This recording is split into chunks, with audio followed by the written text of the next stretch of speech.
সব ডুবে গেছে কিন্তু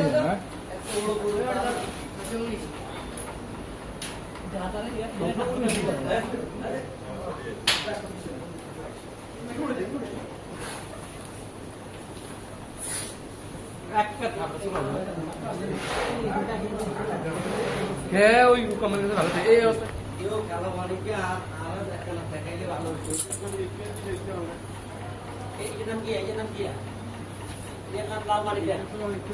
সেই পা এই গরুর নাম কি এবং কালার এবং লম্বা হাইট কথা কাপড় ওটা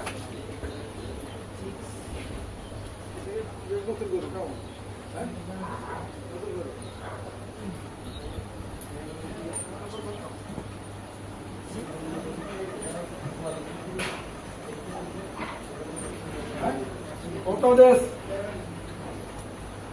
এটা আসলে গ্রামের ভিতরে অনেক সুন্দর পরিবেশে আমরা এইখানে মনে করেন গরু মুরগি মাছ পোল্ট্রি মানে ডেইরি অ্যান্ড পোল্ট্রি সবকিছু মিলিয়ে উনি এই উদ্যোগটা নিয়েছে যেটা সারা বছরে এই এলাকার লোকজনের এবং বাইরের মানুষের ধরেন ডিমের চাহিদাটা মিটে এখানে 2 থেকে 250 গরু এখানে ধরেন নিজস্ব তত্ত্বাবধানে যেটা একদম ন্যাচারাল প্রকৃতিতে ধরেন সবুজ ঘাস এখানে আপনি দেখতে পাবেন যে এখানে এগুলো হলো যে ঘাসের জন্য যেটা আমরা কাটি গরুকে খাওয়াই আর খড় ভুসি এই চিকুন পাতা ভুসি এগুলা দিয়ে আসলে আমরা মনে করেন যে গরুদেরকে ইয়ে করি এখানে অন্য কোনো রাসায়নিক পদার্থ দিয়ে হয় না আর এটা চ্যালেঞ্জ করবো আমার গরুর কোনো রকম কৃত্রিমতা নাই এবং প্রত্যেকটা গরু চর্বি মুক্ত যেরকম রগে রগে মাংসের আনাচে কানাচে চর্বি আমার গরুতে দিতে পাবেন না আমার সম্পূর্ণ দেশি প্রযুক্তিতে খানা আমার নিজের ফার্মেন্টেশন আমি নিজের ফিটে তো খাবাই না আমার সব হইলো ঘাস কাঁচা ঘাস আর আমার ভুট্টা সাইলেজ এটার উপর ইনশাআল্লাহ আমার গরু আসলে দেখবেন পরিবারের সাথে ঈদ করার জন্য আসলাম দেশে তো এর মধ্যে বিভিন্ন ফার্ম গেছি তারপরে মোটামুটি এখানে আসছি এখানে অনেক সুবিধা হচ্ছে এটা আপনার এখান থেকে গরু কিনে আপনি কোরবানি ঈদ পর্যন্ত একবারে সকাল পর্যন্ত এরা টেক কেয়ার করি সকাল পর্যন্ত পৌঁছে দেন এর জন্য এই সুবিধার জন্য জামি রাখো বাজারে তো বিশেষ করে দালালের চক্র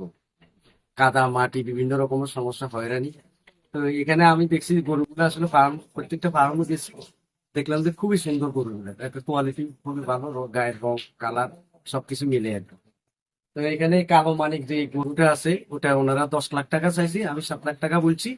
এটার মধ্যে মানে আমরা আসলে ডিসাইড করতেছি আর কি এক পর্যায়ে হয়তো গরু সবচেয়ে বড় কথা হচ্ছে আমার গরুটা পছন্দ হয়েছে আর কি আমরা এই খামারও দীর্ঘদিন আমি কাজ করি 1 বছর আমরা এই গরুর খাবার খাওয়াই নিজের হাতে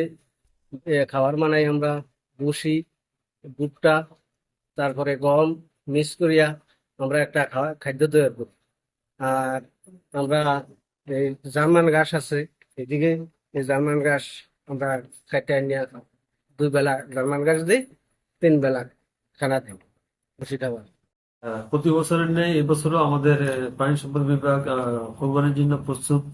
আছে এবং আমাদের নোয়াখালী জেলায়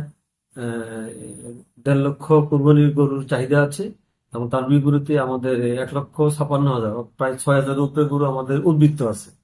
যেটা আমাদের জেলার চাহিদা মিটিয়ে পার্শ্ববর্তী জেলা বিশেষ করে চট্টগ্রাম এবং কুমিল্লা সব বিভিন্ন জায়গায় যাচ্ছে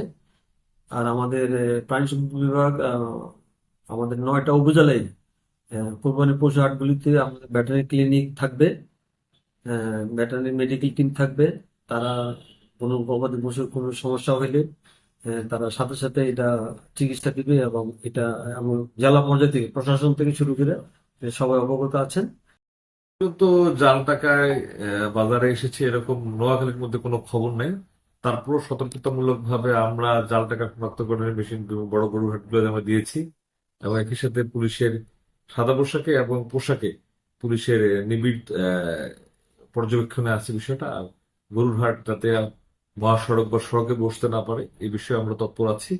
যাতে একটা সুশৃঙ্খল সুন্দর ঈদ